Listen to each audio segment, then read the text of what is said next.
Edward is one of the oldest engines on the railway. In fact, he was one of the Fat Controller's first engines he brought. He shunted many goods trains for the bigger engines as well as the coaches, and he also acted as a banker when engines couldn't get up Gordon's Hill. Over the years, though, the test of time began taking a toll on him, and one day it made it quite apparent. Edward was banking Molly's passenger train up Gordon's Hill. He felt a pain in his rods, but it didn't matter. Passengers were important, and they cannot miss their boat. Finally, she was over the hill, and Edward thought that it would be an easy trip back down the hill, but it wasn't. Something snapped, and then he was sent hurtling down helplessly. Luckily, a quick-thinking signalman diverted him into a siding, where he crashed into some buffers.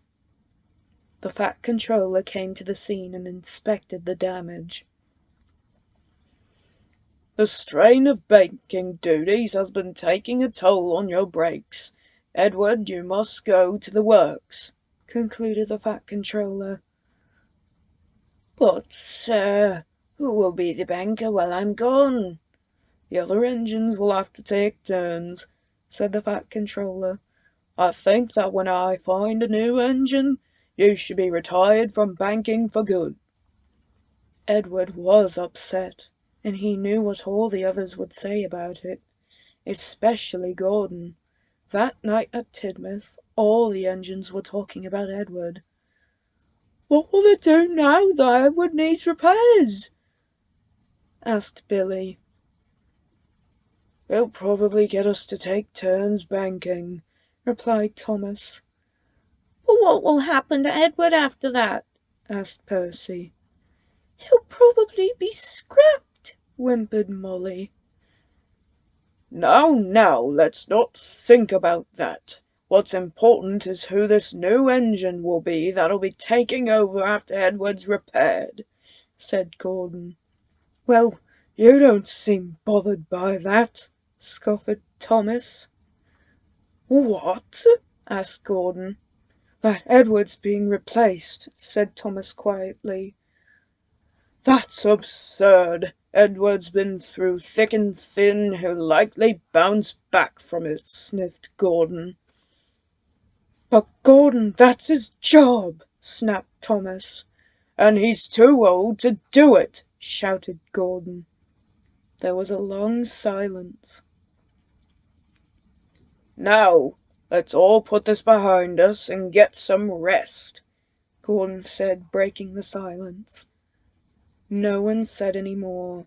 They all fell asleep in the sheds one by one. The next morning, the Fat Controller had news to bring to the engines. "Engines, after a lot of thinking, I will be moving Edward to Wellsworth so he'll be closer to his work." The engines were shocked.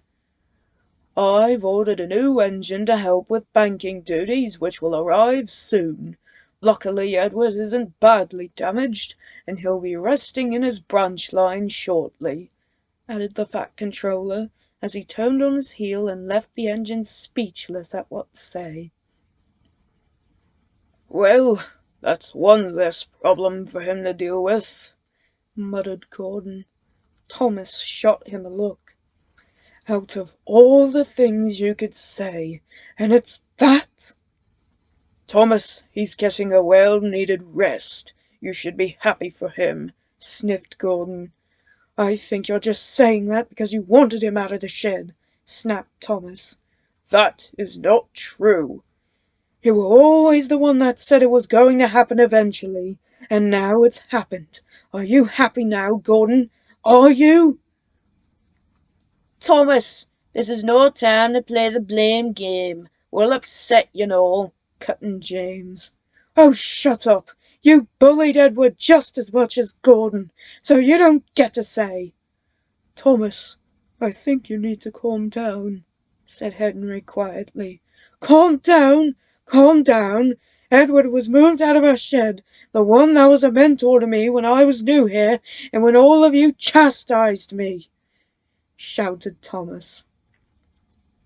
Well, you're a mentor to the young ones now, Thomas, and you're not acting like a role model by shouting like that, remarked Gordon. Thomas looked over at Billy and Molly, and they looked frightened. This made Thomas feel ashamed. We're all grieving, Thomas, but at least he's still with us. At least the Fat Controller didn't send him for scrap, said Emily. Thomas just said nothing. Instead, he just sulked. Later that day, Edward was resting in his shed when Boko rolled in. Boko, how were things while I was gone? Asked Edward. Smooth. I made sure to keep the twins in order, and everything, but one engine was worried sick about you, said Boko.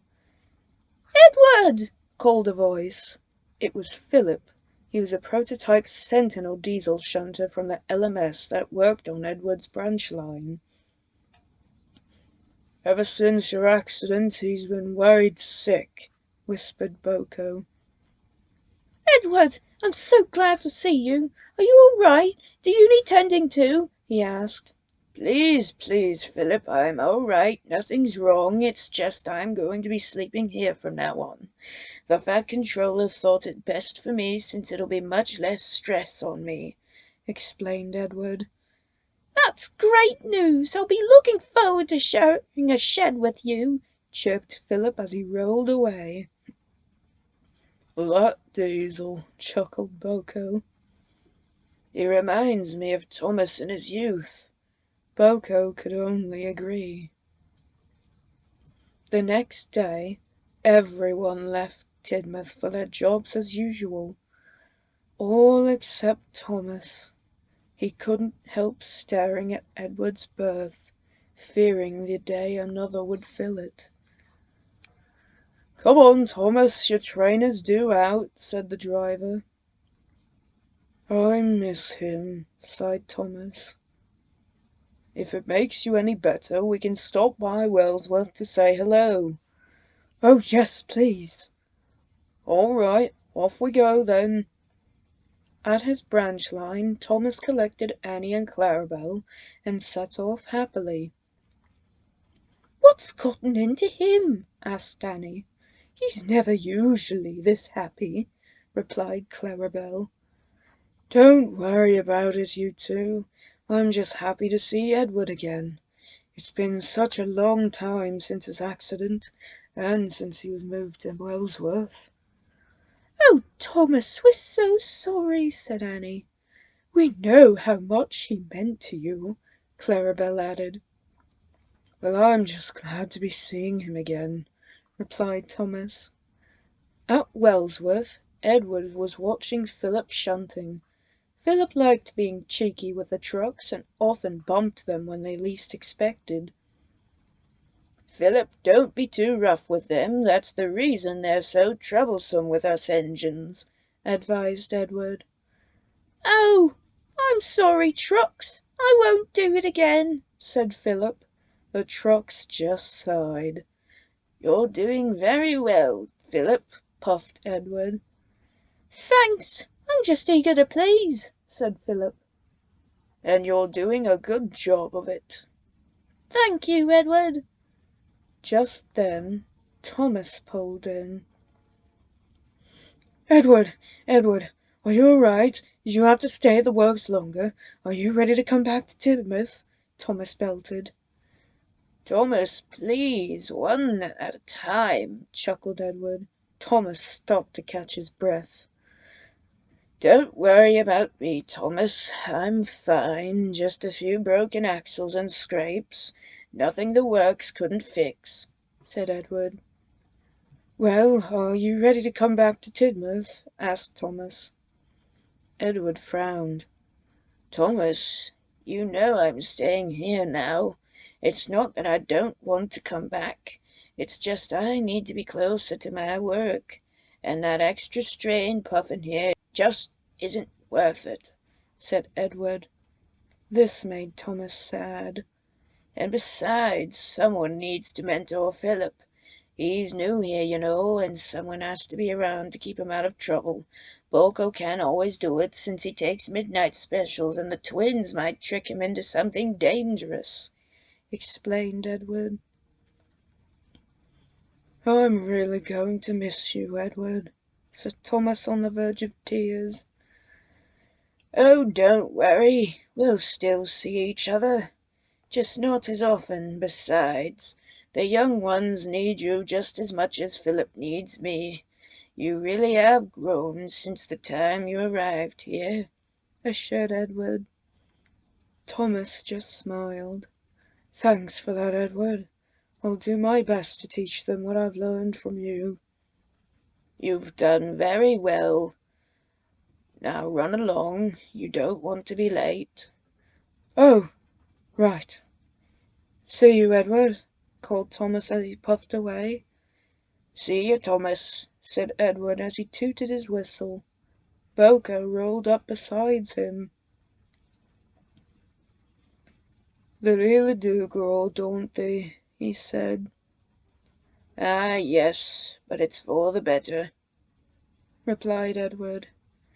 Edward still sometimes thinks about the memories he shared with Thomas in his earlier years, but he smiles at the thought of those memories being passed on to the younger generation Thomas will be teaching.